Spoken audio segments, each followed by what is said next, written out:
नमस्कार दोस्तों, मैं आकाश सूर्यवंशी आप सभी का फिर से हार्दिक स्वागत करता हूं आपके अपने YouTube channel E education let's crack exam. देखिएगा दोस्तों, जैसे कि आप सभी को इस विषय में पूर्ण रूप से जानकारी पहले से ही है कि जीडी का बैच आरंभ है और जीडी में प्रत्येक जो चाहे भाषा हो चाहे विषय हो और डेली आपको एक एक नेक्स्ट अगले चरणों में क्लासेस प्रोवाइड की जा रही हैं। ठीक है, सभी कक्षाएं आपको दी जा रही हैं, सभी वीडियोस आप देख भी रहे हैं, अच्छी तरीके से आप अच्छा रिस्पांस भी कर रहे हैं। बस ये है कि और थोड़ा सा ज़्यादा उन चीज़ों को आगे फॉरवर्ड कर दीजिए जिससे कि और ज़्यादा लोग उससे उसका लाभान्वित हो सकें, उसका लाभ उठा सकें और उसे थोड़ा सा उससे ज़्यादा और मोटिवेट हो सकें और पढ़ सकें। ठीक है, चलिए तो चलिएगा दोस्तों, मैं आकाश सूर्यवंशी आपका फिर से स्वागत करता हूँ हिंदी के एक नए अध्याय में, नए चरण में। चलिएगा, तो जैसा कि हम लोग बात कर रहे थे इससे पहले की जो हमने वीडियो देखी थी, तो उसमें हमने जो बात करी थी वो बेसिकली हमने किसके विषय में बात करी थी, अगर आपको याद हो पूर्ण रूप से, तो हमने लास्ट टाइम जो बात की थी वो बात की थी अयोग वाह के विषय में। अयोग वाह के विषय में बात की है। अयोग वाहों की संख्या की अगर बात करूं तो दो संख्या उनकी होती है और दो संख्याओं की अगर बात करने लगो तो वो दो संख्याएं कौन कौन सी होती है, अंग और अह। तो इतनी बात तो आप जान चुके हैं और इस विषय में आपको पूरी अच्छी तरह से नॉलेज भी हो चुकी है कि अयोग होते क्या हैं, इनको स्वरों के बाद और व्यंजनों से पहले क्यों रखा गया, ये बात भी आपको मैं पहले अच्छी तरीके से बता चुका हूं। ठीक है दोस्तों, तो चलिए अगले चरण में चलते हैं। इसके बाद जो बारी आती है, जो आज हम पढ़ने वाले हैं, वो है हमारा स्पर्श व्यंजन। तो आज हम पढ़ेंगे स्पर्श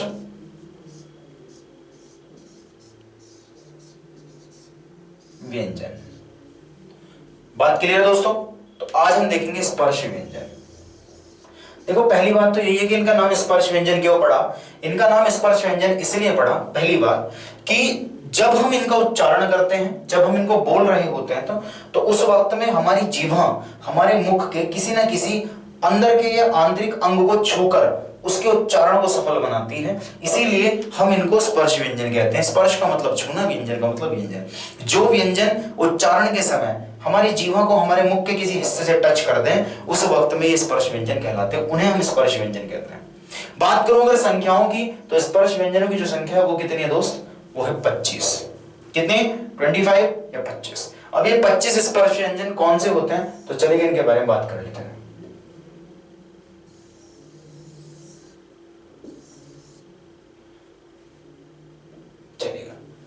तो जो 25 स्पर्श व्यंजन है, तो देख लीजिएगा, वो है आपके क, ख, ग, घ और अंग, च, छ, ज, झ और ई, ट, ठ, ड़, ढ, ण, त, थ, द, ध, न, प, फ, ब, भ और एक आपका म। तो ये हमारे 25 स्पर्श व्यंजन है। क ख ग घ अंग, च छ ज झ इ, ट ठ ड ढ न, त थ द ध न, प फ ब भ म। बात क्लियर है? अब देखिएगा इनकी व्यवस्था ऐसी क्यों की गई है, तो उसके विषय में मैं आपको बता देता हूं थोड़ा सा। दरअसल क्या है कि बचपन से हम लोग जब पढ़ते थे तो हम तो देखो, हम लोगों ने मिट्टी के लोग हैं, हम मिट्टी से जुड़े लोग हैं और भारतीय पृष्ठभूमि के पश्चिमी उत्तर प्रदेश के वैसे ज्यादातर लोग हैं। वैसे तो जो लोग पूरा उत्तर प्रदेश, पूरा ऑल ओवर इंडिया में जहां जहां तक ये वीडियो जाएगी सभी देखेंगे, लेकिन मैं पश्चिमी उत्तर प्रदेश से आता हूं, तो मैंने जो बचपन में पढ़ा वो ये पढ़ा कि क्या कबूतर, क्या खरगोश, क्या गमला, गड़गड़ी, अणे खाली। तो कुछ लोग हैं उस बात को कहीं ना कहीं कनेक्ट भी कर पा रहे हो कि हाँ जी हमने भी ऐसी पढ़ा। तो कुल मिलाकर के हमारा क्या होता था, हम तो क से शुरू होते थे और अणे खाली पे खत्म हो जाते थे। भाई हम क से शुरू करते थे, अणे खाली पे जाके रुकते थे, फिर हम शुरू करते थे च से, फिर अणे खाली, फिर हम शुरू करते थे ट से, फिर अणे खाली, हम शुरू करते थे त से, फिर न पे खत्म, फिर प से शुरू करते थे म पे खत्म। लेकिन मैं आपको बता देता हूं कि इनकी व्यवस्था कुछ इस प्रकार से की गई है। कैसे? देखिएगा, ये जो 25 हैं, इन 25 को वर्गों और स्तंभों में बांट दिया गया। वर्गों और स्तंभों में बांट दिया गया कि जी देखिएगा, क वर्ग, अगला बांट दिया गया है जी च वर्ग, अगला जी ट वर्ग, अगला जी त वर्ग और अगला जी प वर्ग। बात क्लियर है जी? तो इनको वर्गों में बांट दिया गया कि कै वर्ग, चै वर्ग, टै वर्ग, तै वर्ग और पै वर्ग। तो कै वर्ग में आने वाले व्यंजन कौन कौन से हैं? वो ये हैं। चै वर्ग में आने वाले व्यंजन कौन कौन से हैं? वो ये हैं। टै वर्ग में आने वाले व्यंजन कौन कौन से हैं? वो ये हैं। और तै वर्ग में आने वाले व्यंजन कौन से हैं? वो ये। और ऐसे ही पै वर्ग में आने वाले व्यंजन कौन से हैं? वो ये। 5 ही वर्ग हैं, कै वर्ग, चै वर्ग, टै वर्ग, तै वर्ग और पै वर्ग। और प्रत्येक वर्ग में 5-5 व्यंजन हैं। तो इस प्रकार से 5 गुणा 5 बराबर ये कितने हो जाते हैं जी? 25। तो इसलिए इनकी संख्या कितनी है? 25 या 25। मैं समझता हूं इतनी बात क्लियर है। अब देखिएगा, इनको याद करने के लिए हम एक सरल सा तरीका ढूंढ लेते हैं जिससे कि हमें ये याद रह जाए। वो क्या है? तो हम याद कर लेते हैं क्रम, जिसे हम कहते हैं कचटतप। कचटतप कचटतप हम एक क्रम याद कर लेते हैं जिससे कि हमें याद हो जाता है कै वर्ग, चै वर्ग, टै वर्ग, तै वर्ग, पै वर्ग। तो इसीलिए हम कचटतप एक क्रम याद कर लेते हैं। कचटतप पहले कै वर्ग, उसके बाद चै वर्ग, उसके बाद टै, उसके बाद तै, उसके बाद पै वर्ग। और इस प्रकार से हम याद कर लेते हैं कै वर्ग में कै खे गे अंग है, चै छे जै छे ई है, टै ठे डे डे है, तै तै दे दन है, पै फे पै फे।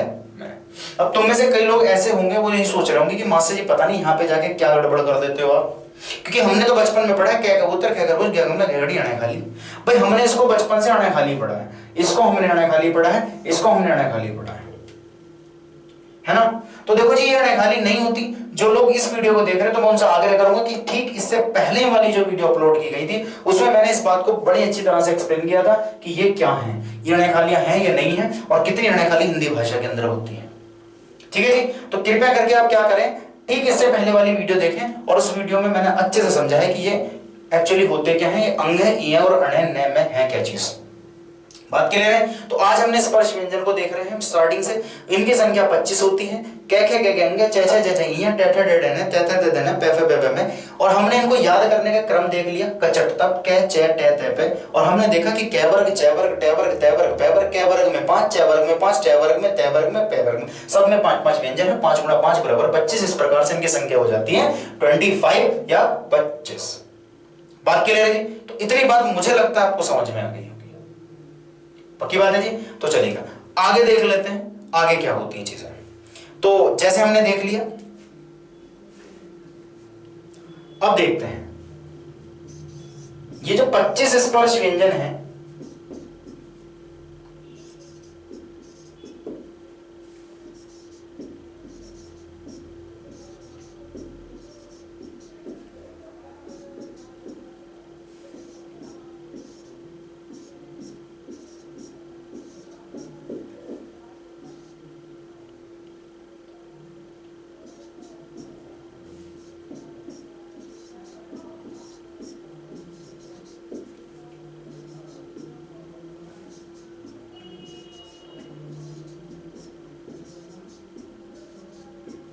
ये जो 25 है, तो इसमें जो हमने देखा कि कै वर्ग, चै वर्ग, टै वर्ग, तै वर्ग और पै वर्ग, और प्रत्येक वर्ग में हमारे 5-5 वर्ण हैं।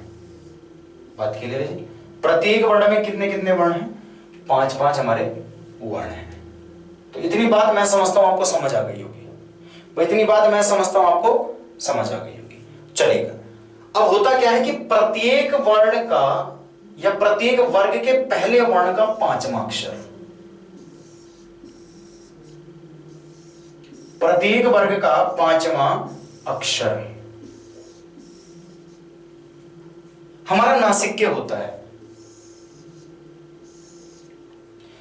इसको हम कहते हैं नासिक्य या अनुनासिक्य।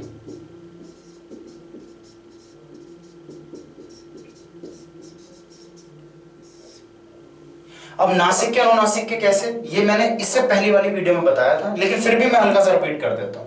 देखिए, नासिक्य अनुनासिक्य ने इसलिए कहा जाता है, देखो आपने एक भ्रांति सुनी होगी कि यार ये बच्चा नाक से बोलता है। जैसे कि फॉर एग्जांपल, जैसे हिमेश रेशमिया जी थे, तो उनको लोग कहा करते थे कि ये नाक से गाते हैं।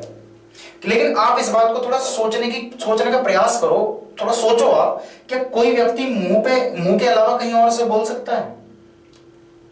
तो कई लोग इस बात को सुन के हल्का हंस गए होंगे कि यार ये तो बात वाकई में लॉजिकल बात एकदम फिट है कि भाई हम मुंह के अलावा तो कहीं से बोल ही नहीं सकते, और जब हम नहीं बोल सकते तो फिर ऐसा क्यों कहा जाता है कि ये नाक से बोलता है? भाई क्यों कहा जाता है? तो उसका एक रीजन बताता हूं, उसका एक कारण बताता हूं, सुनिएगा। जब हम कोई उच्चारण कर रहे होते हैं, जब हम किसी चीज को बोल रहे होते हैं, उस वक्त में होता क्या है कि वायु हमारे फेफड़ों से होते हुए गले की स्वर यंत्रियों में कंपन करते हुए मुंह और नाक पे प्रेशर डालती है, और प्रेशर इसलिए डालती है क्योंकि वो बाहर निकलना चाहती है। और अगर मैंने उसे बाहर नहीं निकलने दिया तो मैं किसी भी चीज को नहीं बोल पाऊंगा, किसी का भी उच्चारण नहीं कर पाऊंगा, और अगर वो वायु बाहर निकल गई तो मैं किसी का भी उच्चारण कर सकता हूं। फॉर एग्जाम्पल, आपने अपने घर में जहां भी आप बैठ के इस वीडियो को देखें और जब देख रहे हो तो इस बात को ध्यान रखना कि जब इनकी बारी हो ना तो आप एक काम करना, अपनी नाक को ऐसे दबाना और आप इसको बोल के देखना, अग ये ऐसे आप बोल के देखना, तो आप देखेंगे कि बोल नहीं पाएंगे। जबकि मैं नाक पकड़ के अगर इसको बोलूं क ख ग घ, इनको बोल पा रहा हूं, लेकिन यहां पर आके पता नहीं मुझको क्या हो जाता है कि मैं नाक पकड़ के नहीं बोल पाता। उसका रीजन यही है कि वायु जो फेफड़ों के द्वारा स्वर यंत्रियों में कंपन करते हुए नाक और मुंह से बाहर निकलना चाहती है, मैंने नाक बंद करके उस वायु को बाहर निकलने से रोक दिया, और जब रोक दिया तो वो उच्चारण नहीं हो पा रहा। तो नासिक अनुनासिक इनको इसलिए कहा जाता है कि जिनके उच्चारण के समय में हमारी नाक और मुंह से वायु बाहर निकलती है स्वर यंत्रियों में कंपन करते हुए, ऐसे व्यंजन या ऐसे वर्ण या ऐसे स्वरों को हम नासिक या अनुनासिक कहते हैं। या कोई भी शब्द हो, कोई वर्ण हो, कुछ भी हो, उसको हम अनुनासिक कहेंगे जिसके उच्चारण में नाक से वायु बाहर निकलती है, नाक और मुंह दोनों के स्पर्शली संघर्ष से बाहर निकलती है, स्पर्श के संघर्ष से बाहर निकलती हो वायु। ठीक है, इसका बेहतर एग्जांपल कि आप नाक पकड़ के किसी को उच्चारित करके देखो और उसके शुद्ध रूप को आप उच्चारित करेंगे, जिससे कि आपको इस बात का अनुभव होगा कि हाँ जी ये बात बिल्कुल सही है। जब मैं बोल रहा हूं अग इया अण न म, तो मैं नहीं बोल पाऊंगा नाक पकड़ के, बिकॉज ये नहीं बोले जाएंगे, क्योंकि नाक और मुंह से वायु का निकलना लाजमी है और ये बात होगी ही होगी। तो इसलिए इनको नासिक अनुनासिक कहा जाता है। तो हमने एक बात सीखी, जो हम 25 स्पर्श व्यंजन पढ़ रहे हैं, कि प्रत्येक वर्ग का 5वां वर्ण अपने आप में नासिक होता है, या अपने आप में क्या होता है, प्रत्येक वर्ण क्या होता है जी, अपने आप में प्रत्येक वर्ण नासिक होता है, या प्रत्येक वर्ण का 5वां वर्ण, प्रत्येक वर्ग के पहले वर्ण का, प्रत्येक वर्ग का 5वां वर्ण या 5वां व्यंजन अपने आप में नासिक या अनुनासिक होता है, या 5वें स्थान पर आने के कारण इसको हम पंचमा अक्षर भी कहते हैं।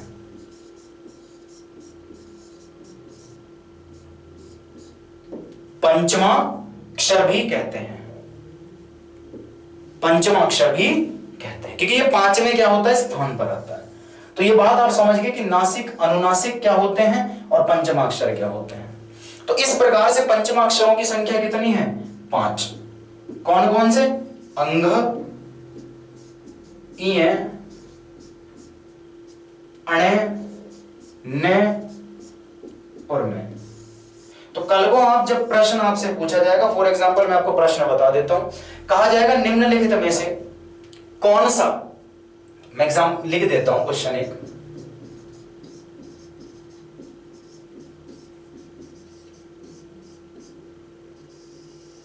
निम्नलिखित में से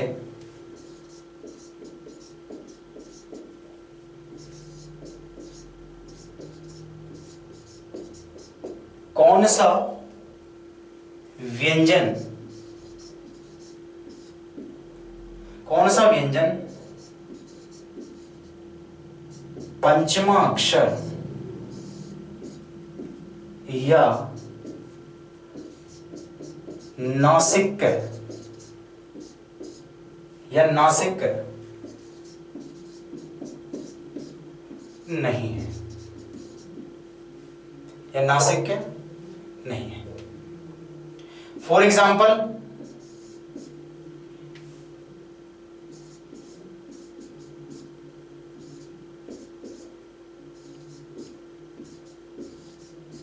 तो बताओ जी कौन सा।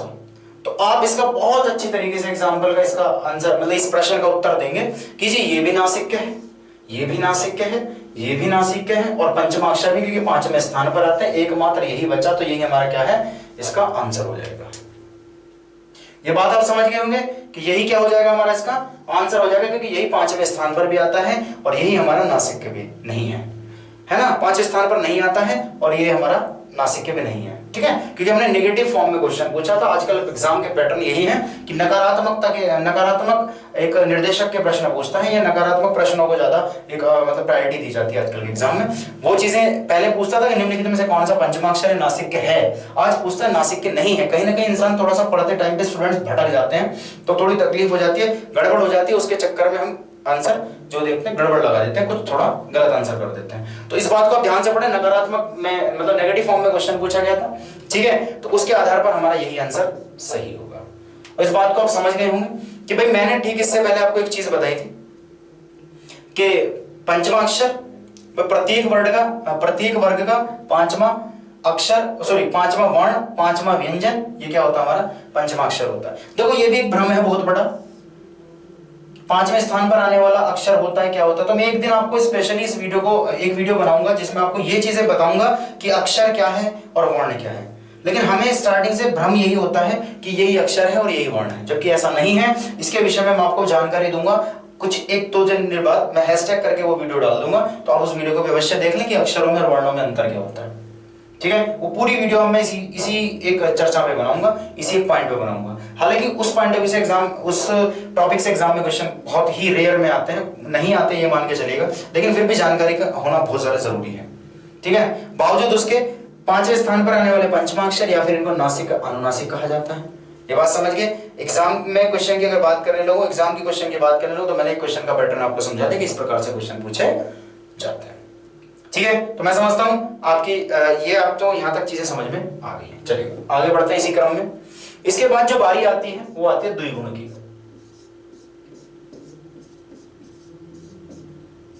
द्विगुण या उत्क्षिप्त व्यंजन, उत्क्षिप्त व्यंजन,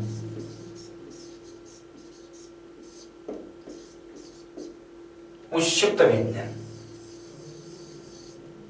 देखो इनके नाम में इनका सब कुछ है, चलेगा। पहले में एक्सप्लेन कर लेते हैं हम लोग कि द्विगुण क्या है। बेसिकली भाई द्वि में क्या है, दो, द्वि का मतलब दो प्लस गुण।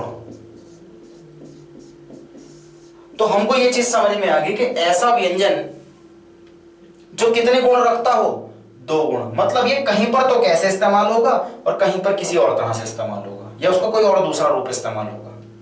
यहीं पर उत्क्षिप्त का मतलब हो जाता है जन्मा या अतिरिक्त या के अलावा। मतलब ये जिसमें मान लीजिए कि एक सामान्य ध्वनि अ है, लेकिन अ के अलावा भी एक ए और ऐड हो जाए अपने पास से, तो ये अ जो है वो अतिरिक्त ऐड हुआ। यानी जब कोई एक साउंड या एक ध्वनि या एक स्वर एक्स्ट्रा जुड़ जाता है, तो उस वक्त में ऐसे व्यंजन वे क्या कहलाते हैं, हमारे उत्क्षिप्त कहलाते हैं, जिनके अंदर एक ध्वनि अतिरिक्त जुड़ जाती है। ठीक है, बेसिकली आप उत्क्षिप्त पे ज्यादा फोकस ना करें, बस इतना समझ लें कि द्विगुण का मतलब 2 गुणों वाले व्यंजन। अब ये होते कितने, इनकी भी संख्या कितनी होती है जी, इनकी भी संख्या होती है 2। अब ये हैं कौन कौन से, तो देखिएगा ये होते हैं आपके ड और आपका ढ,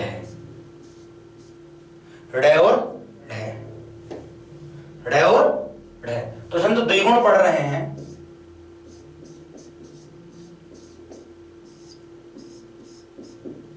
वो आपके हैं ड और एक हमारा ढ। ट वर्ग के दोनों व्यंजन हैं, ट वर्ग में आते हैं ट ठ ड ढ। होता क्या है, इनके दोनों के 2-2 गुण हैं।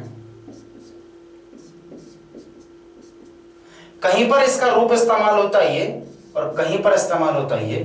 ठीक उसी प्रकार से कहीं पर ये और कहीं पर ये। बात क्लियर है कैसे, देखो जी, जब ये इस्तेमाल होता है तो फॉर एग्जांपल जैसे मैं कहने लगूं डमरू, इसके अगर इस्तेमाल की बात करूं तो मैं कह दूंगा सड़क। इसकी बात करूं तो मैं कह दूंगा ढक्कन। और इसकी बात करूं अगर मैं तो कह दूंगा पढ़ाई। अंतर देख लीजिएगा ये ध्वनियां कैसे कैसे ऐड हो रही हैं। तो देखिएगा, जब मैंने बोला डमरू तो सिंपल बोल रहा हूं डमरू। लेकिन जब मैंने पढ़ा सड़क, तो जैसे ही मैं स के बाद ड़ पे आया तो इसमें एक ए आपको अलग से सुनाई दे रहा होगा, एक ध्वनि अलग से सुनाई दे रही होगी, जैसे मैंने ए और जोड़ दिया होगा अतिरिक्त। मैंने बोला डमरू, डमरू डे, और एक मैंने बोला सड़क, ड़ में ए और अतिरिक्त तो सुनाई दे रहा, सड़क, सड़क, एक है डमरू। ठीक उसी प्रकार से मैंने बोला ढक्कन और मैंने बोला पढ़ाई, ढाई, ढ में ए। तो क्या होता है, इन द्विगुणों में एक ए की ध्वनि अतिरिक्त ऐड हो जाती है। ए हमारे पास क्या आ जाता है, इसमें एक्स्ट्रास की ध्वनि ऐड हो जाती है। बात समझ में आ गई भाई? देख भी रहे हो आप, इस बात को उच्चारित करके देख लो। मैंने बोला पढ़ाई, ढाई, कढ़ाई, लड़ाई, लड़ाई, ठीक है, लड़ाई तो इसमें आ जाएगा, कढ़ाई, पढ़ाई और बहुत सारे चढ़ाई, ठीक है, डमरू, है ना। तो ये सब एग्जांपल्स है इसके। बात क्लियर है? इसीलिए इनको द्विगुण कहा जाता है, क्योंकि कहीं पर ये वाला इसका रूप इस्तेमाल होता है, कहीं पर ये वाला, कहीं पर ये, कहीं पर ये इसका। बात क्या है बेसिकली, कहा ऐसा जाता है कि ये जो उच्छिप्त ध्वनियां होती हैं इनको कहते हैं उच्छिप्त ध्वनि। तो ऐसा ही ठीक एक बार एग्जाम में प्रश्न बना था, तो प्रश्न बता देता हूं। उसमें कहा गया था निम्नलिखित में से, प्रश्न था निम्नलिखित में से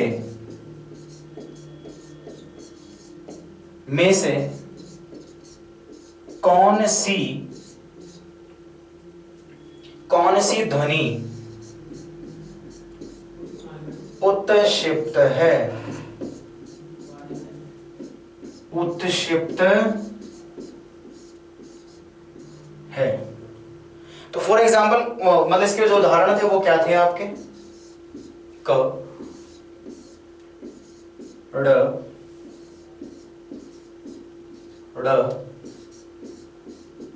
ई। तो जब बात आई उच्छिप्त की कि निम्नलिखित में से कौन सा उच्छिप्त है, तो आप भी समझ गए उच्छिप्त तो बस यही है, तो यही इसका आंसर सही था। बात क्लियर है? तो एग्जाम में जब क्वेश्चन बना था इस ध्वनियों पर, तो इनको ही हम क्या कहते हैं, उच्छिप्त ध्वनि कहते हैं।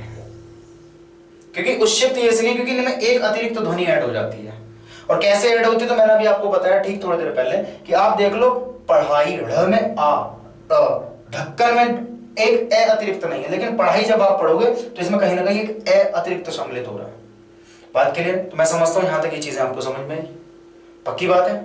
तो ठीक है, इस क्रम में आगे चलते हैं। फिर ये मैंने आपको प्रश्न बता दिया कि निम्नलिखित में से कौन सी ध्वनि उच्छिप्त है, तो यही उच्छिप्त ध्वनि है, और ये बात भी आपको बता चुका हूं। तो चलिए आगे चलते हैं। इसके बाद जो बारी आती है वो आती है अंतस्थ व्यंजनों की। किसकी? अंतस्थ व्यंजन।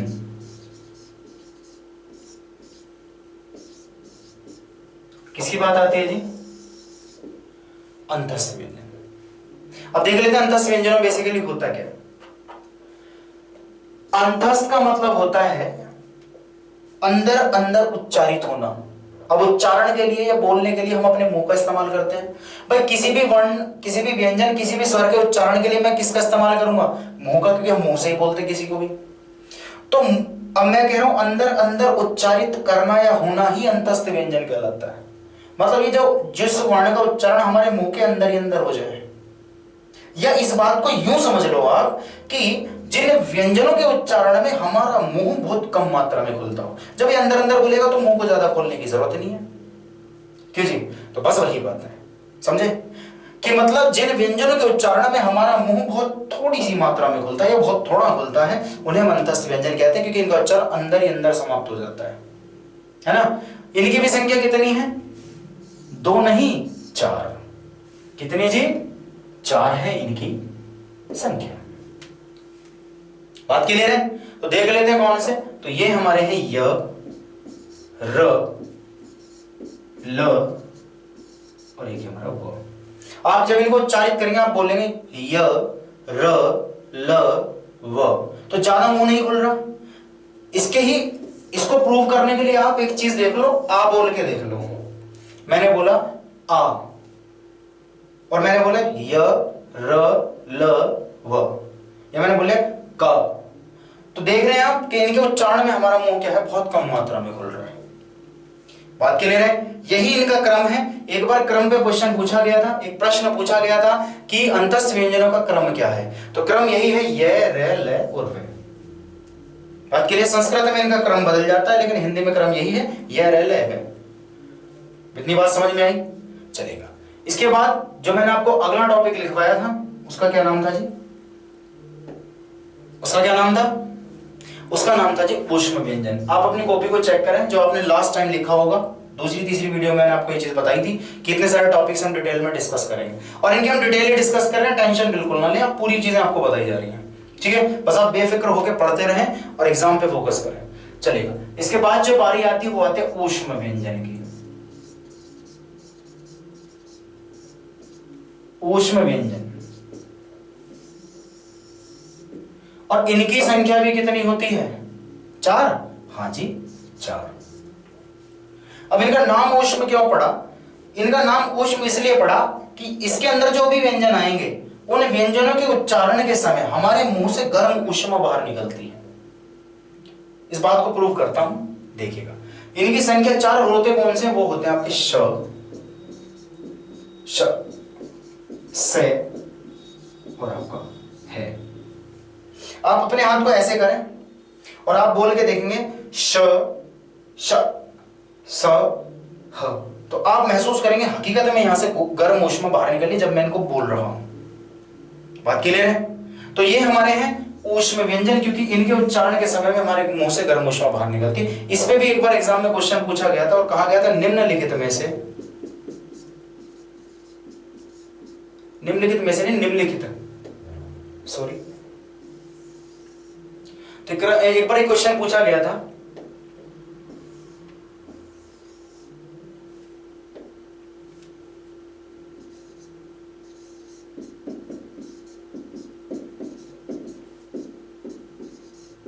ये 4 ऊष्म है। प्रश्न पूछा गया था कि निम्नलिखित का ऊष्म व्यंजनों का कौन सा क्रम सही है, ऐसे पूछा गया। तो प्रश्न में क्या दे रखा था आपका? विकल्प ये थे आपके,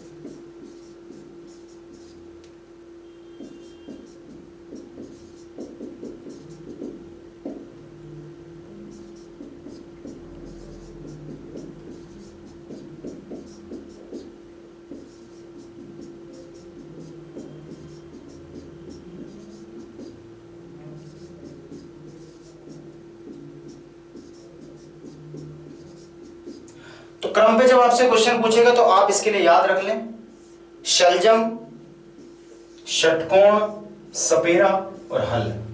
शलजम, षटकोण, सपेरा, हल, श, श, स, ह, इनका ये है शुद्ध उच्चारण। श, श, स, ह। बात कह रहे हैं, तो ये हमारे यहाँ ऊष्म व्यंजन जिनकी संख्या 4 है। मैं समझता हूं ये वाली बात भी समझ में आ गई। प्रश्न का पैटर्न समझ में आ गया। जो प्रीवियस एग्जाम में पीवाईक्यू में आपका क्वेश्चन पूछा गया था, ये पीवाईक्यू में आया हुआ प्रश्न, ये पीवाईक्यू में आया हुआ प्रश्न है। ये पीवाईक्यू में आया हुआ प्रश्न है। बात समझ में आ गई? चलेगा, इसी क्रम में आगे चलते हैं। इसके बाद जो बारी आती है वो आती है आपके संयुक्त वर्ण की।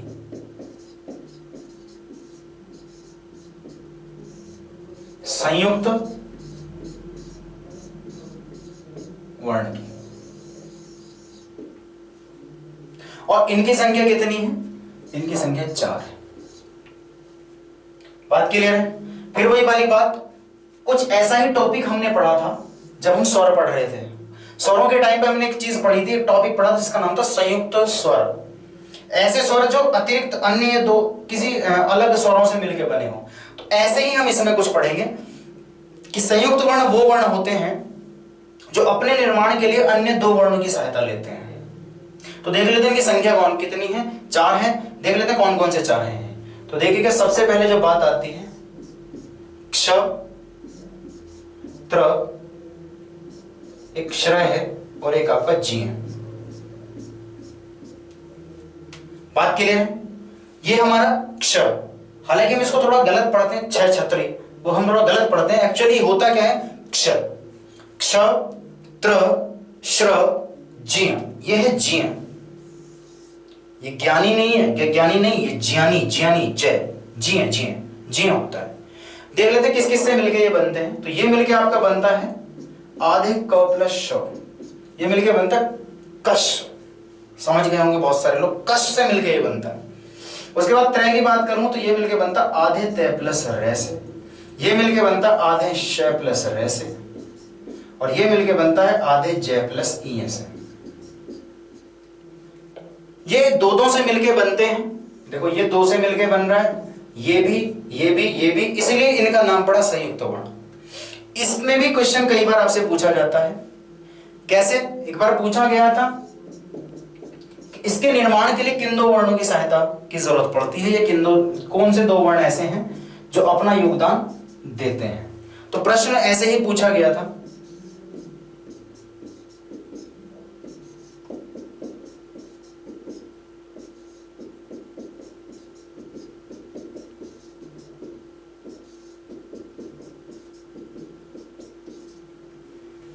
ऐसे क्वेश्चन पूछा गया था।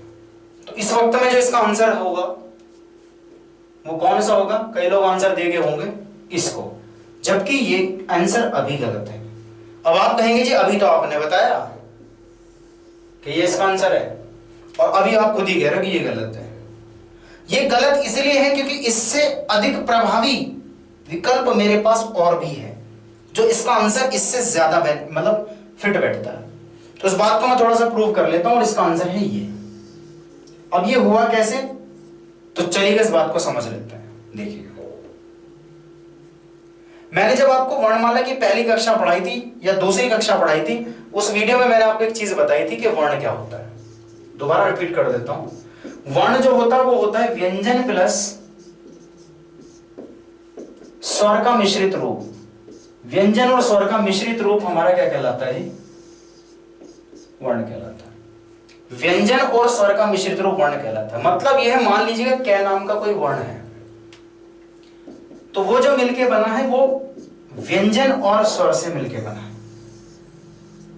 या इस बात को आप ऐसे समझ लो, मान लीजिएगा कोई मुझसे कहे कि कै जो वर्ण है इसको आधा करें, इसको तोड़ें, तो किस भागों में टूटेगा? आधे कै प्लस एम है, क्योंकि मैं जानता हूं कि इसमें व्यंजन और स्वर दोनों मिश्रित हैं। अब जिसके नीचे हलंत लगा होता है उसको हम व्यंजन कहते हैं। ये बात भी मैं पहली दूसरी वीडियो में बता चुका हूं।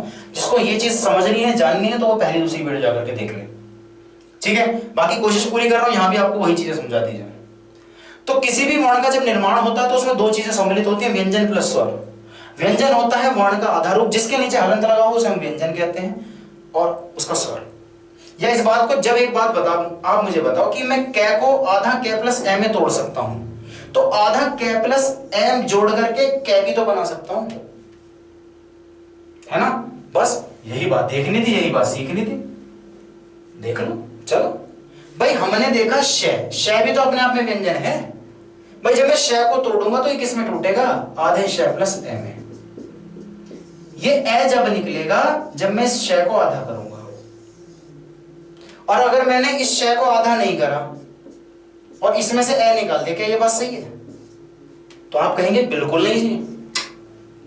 आप कहेंगे पहले इसको आधा करो, आप कहेंगे जी शय को आधा करके ए निकालो, अब ठीक है। तो किसी भी व्यंजन को, वर्ण को आधा करने के बाद उसमें से ध्वनि बाहर निकल जाती है, या यूं कह दूं किसी भी व्यंजन में ध्वनि जोड़ने के बाद वो एक वर्ण बन जाता अपने आप में। जैसे मैंने आधे शय में ए जोड़ा तो वो आपस से शय बन गया। तो यही बात बिल्कुल ठीक इससे पहले वाले एग्जाम में रिपीट, मतलब इससे पहले प्रश्न में रिपीट हुई थी भाई। यहां पर क्या है? आधा कै में शय सम्मिलित है। अगर मैं इस शय को आधा कर दूं भाई, अगर मैं इस शय को आधा कर दूं,